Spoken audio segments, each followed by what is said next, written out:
parents thought that writing was a great way to make a living, that it was really fun, that if we were lucky we would become writers. And I think they also felt that that a certain way of looking at the world, the writer's way of kind of being able to distance yourself from things, was something they wanted us to learn, whether or not we became writers. But they taught us to look at everything. I mean, they were probably ruthless in this way, in that if you came to them with a sad story, they did not want to hear it. They didn't care. If something bad had happened to you, what they said was, someday you will think this is funny. Someday this will be a great story. Everything is copy. Everything's material. And P.S., I'm not interested in it until it is. I don't care about sad stories. So if you have a parent who rewards you for turning whatever there is in your life into a funny thing happened to me on the way to elementary school today, you start doing that, and it makes you a writer.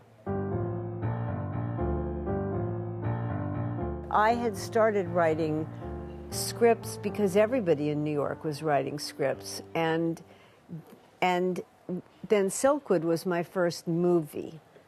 And by the time I was doing Silkwood, I'd gone from, oh, it might be fun to write a screenplay, to, thank God I'm getting hired to write screenplays because I have 2 children and I need the money.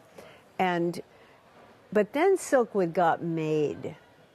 And that was the huge change, because you really don't know anything about screenwriting until you get into the process of filmmaking. You can write a perfectly good script, but then a director's going to come along and give you notes and say, no, there's no cut here. You can't go from, all the stuff you learn so that you end up knowing what I now know.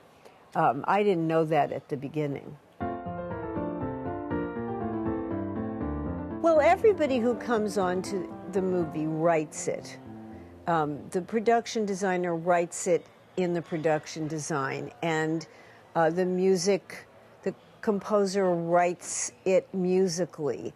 It's a collaboration of writing on some serious level, and the writer is just the first of those people to write it. If you're the director, you're at least overseeing it, and you can say, no, I don't want the bookshelves to be that color, that's wrong. And if you are the writer before you become the director, you have a picture in your head of what the scene looks like. I always know what the room looks like. I always know where the couch is. I always know who's sitting where in it. So you're kind of halfway to directing a movie when you write it anyway.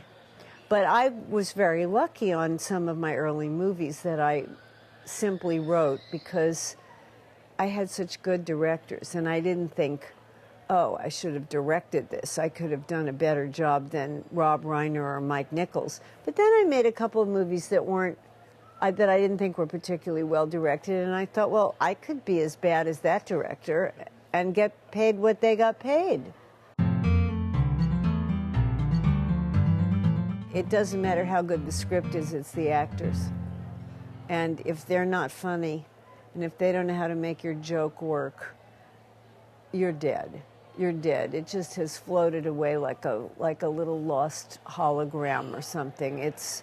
And I look at, stuff in When Harry Met Sally, at the beginning of When Harry Met Sally, when Meg Ryan gets into the car with Billy Crystal and they're driving from Chicago to New York. And I had written some very funny stuff when they got into that car. And yet when I saw it in front of an audience, what made the stuff funny was what Meg and Billy brought to the scene. Meg brought in a can of hairspray and sprayed her hair before starting to drive. So you immediately knew who she was.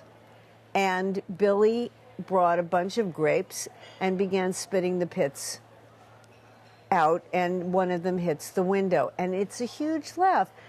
Now, all of that is stuff that the writer can say, well, I'm the one who thought of these two people, one kind of uptight and the other determined to kind of prick that, you know. But that's what makes something that's funny into a thing that people laugh at, which is a very different thing. It's the difference between a single and a triple in baseball. I think writing is what I do. I think it's like breathing for me at a certain point. So I think that after a few days of immense happiness and quite a lot of cooking, I would start to become sad that I had nothing to do. But if I really couldn't write, you know, I've written a lot, and I do like cooking.